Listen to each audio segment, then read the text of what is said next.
Please join us in giving special thanks to our coven of patrons, Storyfolk, Paul Jackson, Christy Carson, Sean Powell, Shawnee Basket, and Selena Vogenhauer. You're listening to Lore and Legend, the Halloween specials.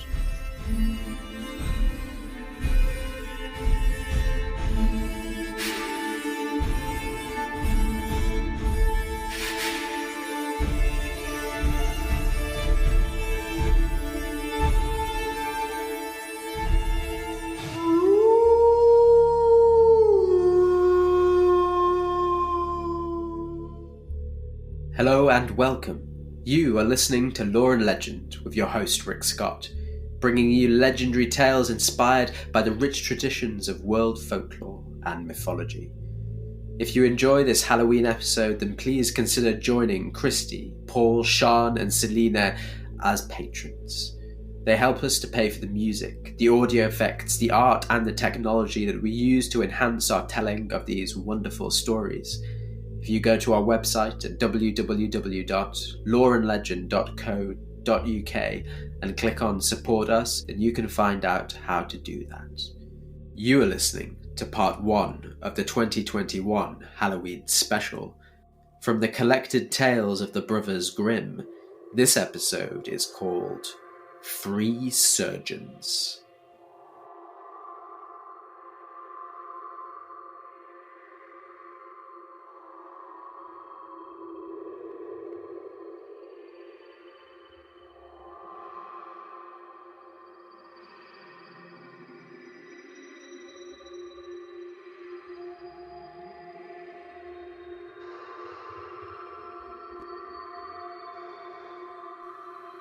As I heard told, there were once 3 surgeons who believed that they had achieved perfect mastery of the surgical arts.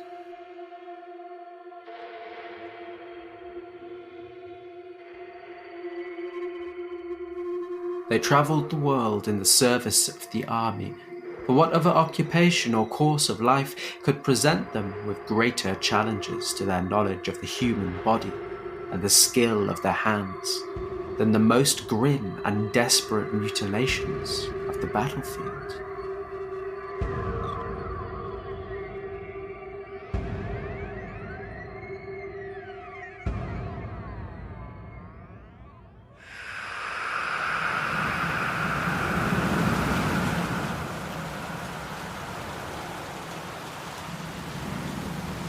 And one night these 3 surgeons came to an inn.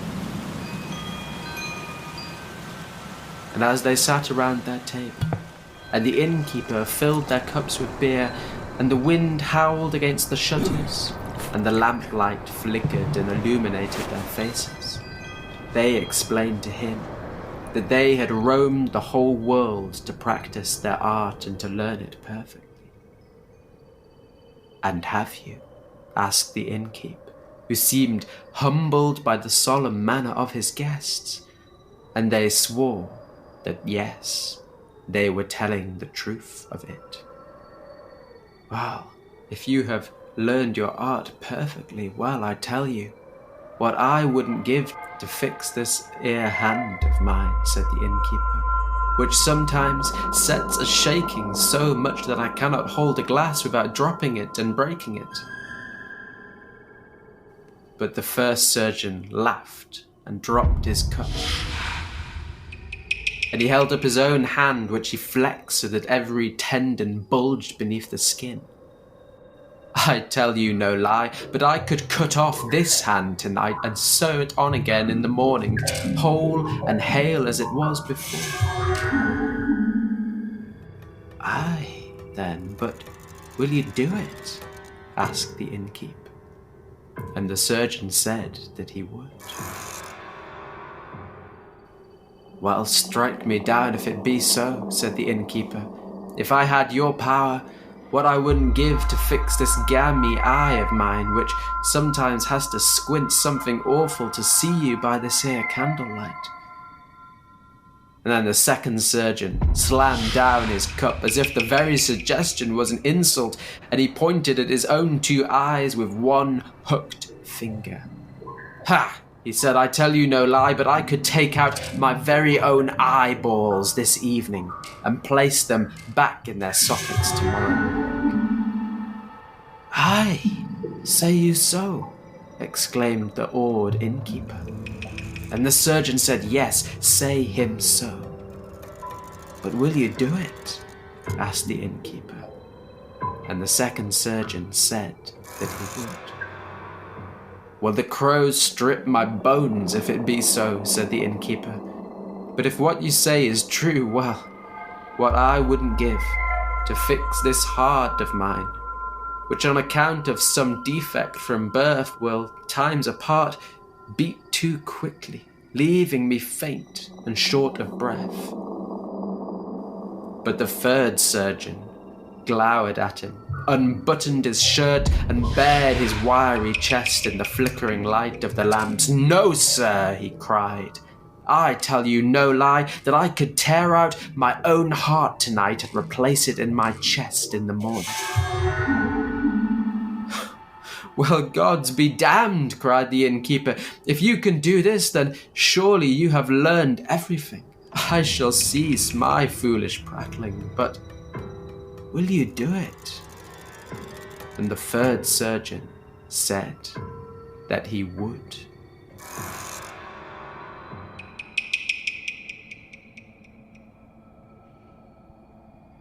And so, that is what they did.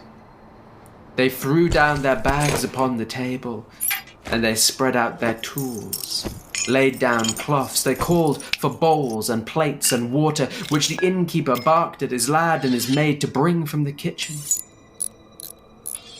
But the last thing of all which the surgeons withdrew from their bags and placed with reverential care amongst their preparations was the pinnacle of their knowledge, the secret of their mastery over the surgeon's arts, a small bottle filled with droplets of the secret salve, which applied to any wound or severed part would knit and heal the flesh together and make it whole as if it was never parted. And having laid out their tools and taken out the bottle, and smeared their hands and their bodies with that miraculous salve, well, they fulfilled their promise. The first surgeon picked up a saw, and lowering it to his wrist, he sawed straight through the bone and through the flesh.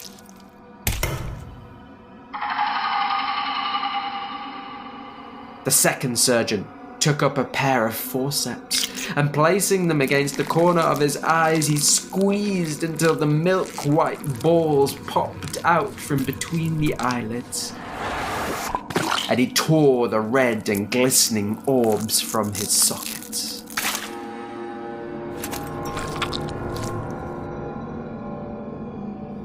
And the third surgeon flourished his scalpel and then sliced open his own chest.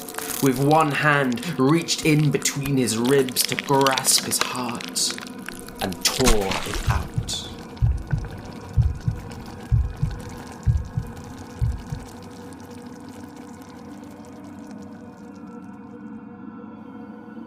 The hand, the eyeballs, and the heart, they were all laid upon a single plate, and they gave it to the innkeeper, who, taking it, felt at once light-headed at the carnage that he had witnessed, and he thrust it into the hands of his maid, who could barely contain her desire to scream, but threw a cloth across it, and ran to set it in the pantry, where they would be locked up and keep in the cool air until the morning.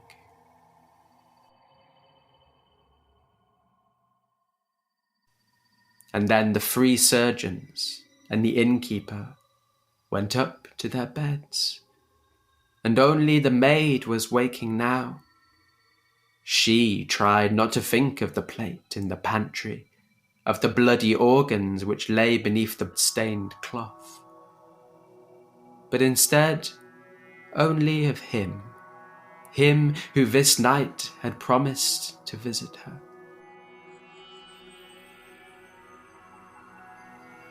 Of course, he was late, as young men and young soldiers especially will be, but any irritation dissolved at once in the glitter of his green eyes, the glow of his smile, all of which spoke to her appetite. By and by they spoke, they touched, and all of it was prelude, the rousing of the senses. But before they went together, he, of course, was famished, and so she opened the pantry to bring food for her lover. And the clock ticks, ticks, ticks, while they talk, and he eats, and their eyes are riveted on each other. They have not a care in the world, they think no ill luck or pain, and so none does notice that while the soldier eats, the pantry door unlocked hangs open. And in creeps the cat, a fearsome Tom, sniffing and searching for his dinner, and leaping up to the slab where the girl has placed the plate to keep and to cool, he casts off the blood-sweet sheet. And then in and out goes the cat with his spoils between his teeth, leaving only trails of blood-smeared viscera in his wake. And this is what the maid sees, only when her lover the soldier is done eating, and she is taking away the things back to the kitchen. Then she sees the blood-stained cloth discarded on the floor, the smears of blood, the empty plate. And she takes fright. "Oh my God," she cries. "What shall I do? The hand is gone. The heart and the eyes are gone too. We have to run, or what will the master and those butchers do to me in the morning?" But her boyfriend says, "Be easy. I'll get thee out of thy troubles.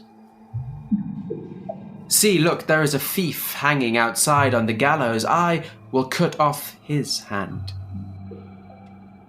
"Which hand was it?" "The right one," she said. And then the girl gave him a sharp knife, and he went outside and he cut off the poor sinner's hand at the wrist. And he brought it to her. She laid it on the plate. And then he made her show him the place where the cat was accustomed to sleep, and he caught it, and he cut out its eyes. And she placed the cat's eyes on the plate beside the dead man's hand. And so nothing now but the heart was wanting. "Does your master not do his own butchering? And are there not dead pigs in the cellar?" the soldier asked. "Yes," said the girl, "that's right." "That's well," said the soldier. And he went down with the knife, and he found one of the carcasses, and he tore into it, and he fetched out a pig's heart. And when the girl had placed all of these things together on the plate, she put it back into the pantry and covered it over with the cloth. Quickly the soldier took his leave of her, and she herself went as quietly as she could to her bed.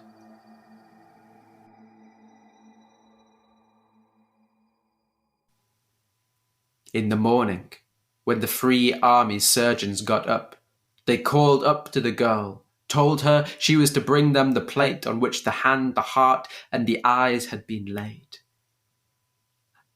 And her heart beating quickly, she brought it out of the pantry and placed it on the table before them. And then the first surgeon took up the thief's hand with his other, smeared it with his salve, and held it against the stump of its wrist. And miraculously, it grew to his arm directly. The second surgeon threw back his head and he placed 2 drops from the bottle in the back of his raw and red sockets. And then he took the cat's eyes from the plate and he dropped them into his own sockets. The 3rd surgeon pulled open the stitches in his own chest, rubbed the salve on the pig's heart, and then pressed it firmly in the place where his own had been the night before. The innkeeper stood by admiringly, amazed at their skill, and said that he had never yet seen such a thing as this done. He would sing their praises, recommend them to all whom passed through his establishment.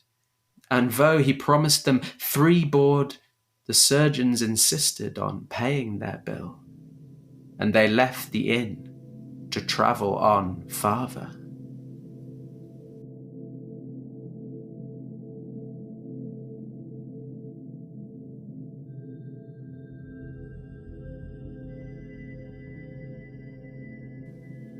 Yet, something was different on these further travels.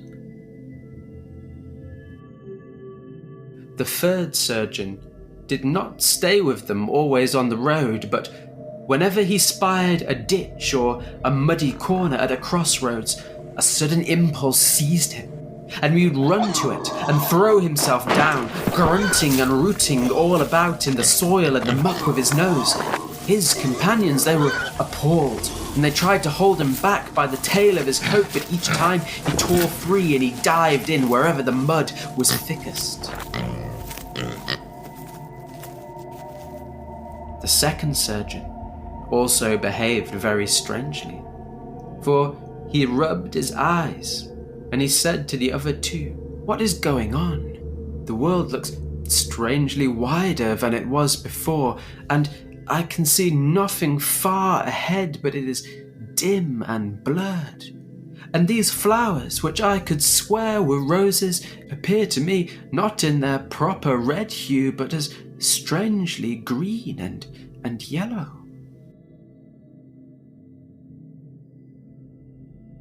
It went on like this, and they travelled with great difficulty, until the evening, when they came, tired and confused, under the roof of another inn. And they went into the bar together, and in the corner there sat a rich merchant who was counting out his money.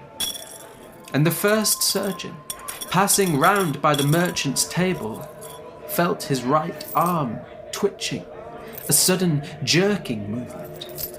Twice it did this, and then, when the merchant turned away, the surgeon suddenly snatched at the pile of money and stuffed a handful of coins into his pockets. One of his brothers saw this and grabbed him by the wrist. "Brother, what are you doing? Thou must not steal. Shame on thee." He said, "But I cannot stop myself. My hand, it twitches constantly. It is like it has a purpose of its own, whether I will it or not." After this, they paid for some rooms, and they went up to lay down to sleep. They lit no candles, and as they lay there, it was so dark that not one of them could see his own hand in front of his own face. Except, all at once the 2nd surgeon woke and sat up suddenly in his bed, and he roused the others. Brothers, look around. Can't you see those shapes, those white mice running around the skirting boards and up and over the rafters of the room?" And the other 2 sat up in their beds, and they looked about, but they could see nothing about them at all. Then, quietly, in the dark, the 2nd surgeon said, "Things are not right with us. We have not got back what is ours. We must return to the innkeeper, because he has deceived us."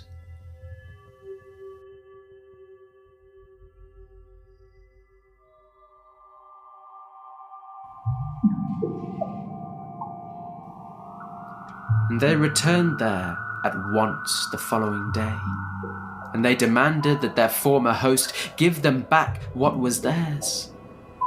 But of course, there was no getting back that which had become the cat's dinner. And the maid and her lover had already fled, and this, the innkeeper begged, was proof enough of their guilt and not his. Of course, they had every right to be angry, and he would recompense them every last penny from his coffers if necessary, so that they would always have enough for the rest of their lives. But it wasn't enough.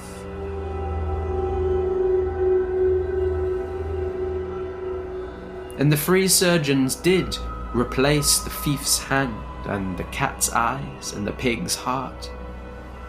But they could no longer say that they were masters of their craft, because one had a hand that sometimes shakes, another had an eye that in the dim light squints, and the third had a heart that sometimes would race and make him feel faint, for it beat too quickly.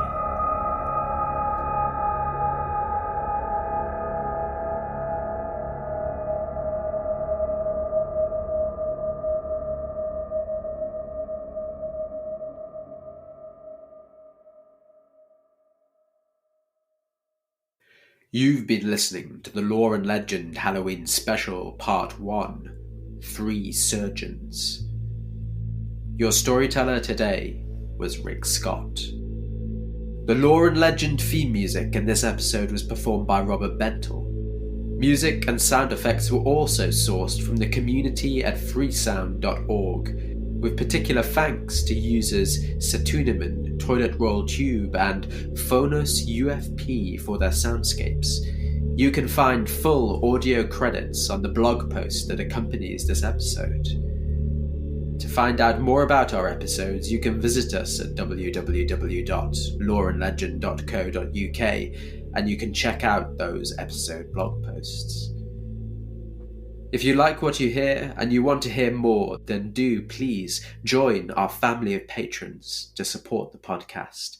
Visit our website, click Support Us, and find out how you can do so. Thanks once again for listening. Have a bone-chilling and spine-tingling Halloween holiday. But make sure that you stay safe out there, storyfolk.